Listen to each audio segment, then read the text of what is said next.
Hello, fellow cosplayers, and welcome back to my channel.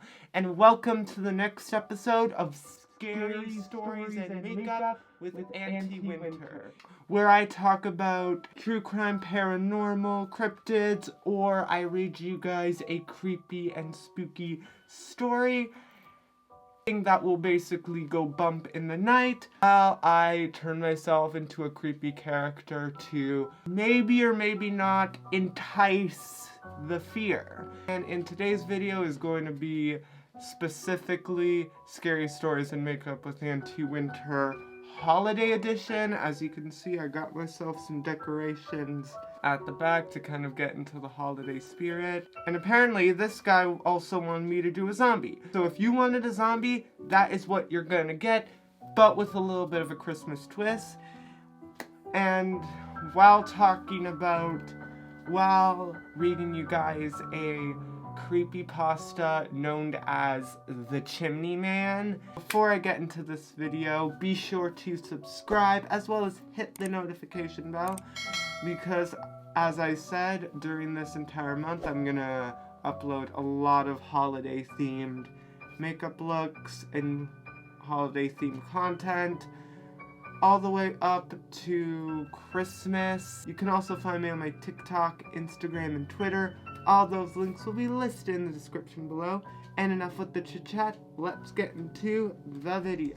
So the Chimney Man creepypasta was written by Phantom Pen 13 and was posted to creepypastafandom.com in 20. Now, I'm not going to read this story word for word, but I am going to morely make a summary of it. But if you want to read the full story, I will leave a link to it in my description below. The story follows a 17-year-old guy who moves into a cabin that his father built as a reward to an early retirement. They moved into the cabin around Christmas time, and while most of them was initially happy, he was not, as he preferred to living in the city than in the countryside, and was not looking forward to spending Christmas in a cabin. His 4-year-old sister, Amelia, was excited because they had a chimney so Santa could go down easier, as their old house did not have a chimney. When they first got to the apartment, they noticed some strange footprints made of soot coming from the fireplace. His dad, of course, chalked it off as to say it was the movers that didn't care too much about the carpet. But if the footprints were soot, why would the fireplace have been used in a new house that no one moved into before? That night, while he was showering, he had the feeling that he was being watched. But when he pulled back the curtain, of course, nothing was there. He shook his paranoia off as frustration of being in the new house. However, a month later at breakfast, Amelia commented on her newfound friend that is behind the curtains and told him that he would be in big trouble if he got more soot on the carpet. But his mom didn't think that this was weird. She just chalked it off as, oh, my child had an imaginary friend, and just thanked him for not getting any more soot on the carpet. However, later that day, when he delivered his sister's laundry to her room, he noticed 2 charcoal footprints underneath his sister's curtain. That night, he could not sleep, as the fear of being watched returned to him. He just stared awake for most of the night, looking into his closet, expecting to see a figure covered in soot standing there. He eventually drifted off to sleep around midnight. He woke up later, again sweating, as having the fear of being watched again, and then scanned his room with his blurry vision and saw two black, dirty feet poking from underneath his curtain. He rubbed his eyes and the black fleet wasn't there again, but the curtain was still moving. He then eventually tried to go back to sleep, but couldn't. The next day, a lot of black footprints were coming to and from his room.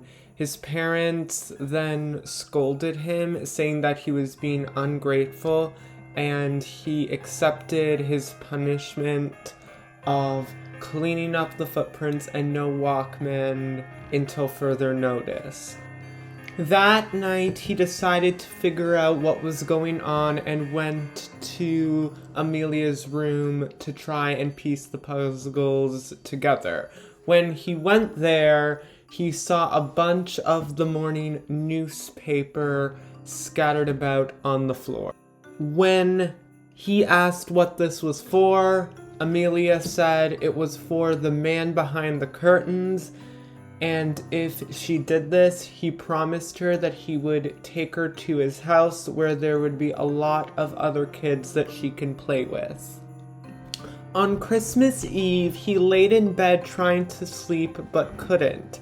He then woke up to the sound of rustling newspaper at 1 a.m. in the morning. Just as he got out of bed, he immediately heard his sister yell across the hall, "Please don't go, no, come back." Just as he got there, he saw a tall, lengthy figure at the end of the hallway. It was white and had long, stretchy arms and no face. It then started to move towards the chimney. Despite his sister's protest, he went to go and look up the chimney to see if he would find this creature. When he looked, the creature was facing him upside down with no eyes but a big black mouth. He then scrambled out of the hearth, waiting for the creature to come out and grab him and take him up the chimney, but he never did. He then got gasoline and burned the house down and was able to cover it up as it being an electrical fire. The day after that, they were allowed to rummage through as much things as they can, but came across a mysterious trail of footprints that seem to stop abruptly. And that completes my video for this. I hope you guys enjoyed this video. Comment below what you want for Christmas, as well as any other tutorial ideas you would like to see from me in the future. So you can have a say in what I have to on what I post. If you have any creepy stories, whether they're true or not, or any suggestions for some cryptids or true crime you would like, be sure to email them to scarystorieswithwinter@gmail.com, and I will be sure to feature them in one of my videos. All the products used will be listed in the description below, and if you want to recreate any of my looks, be sure to tag me in them so I can see all of your recreations. And yeah, I gotta go now because I haven't had lunch. I have to take this off, and I have to get ready to go see my granddad's, for my granddad's birthday. So, yeah, until next time, bye.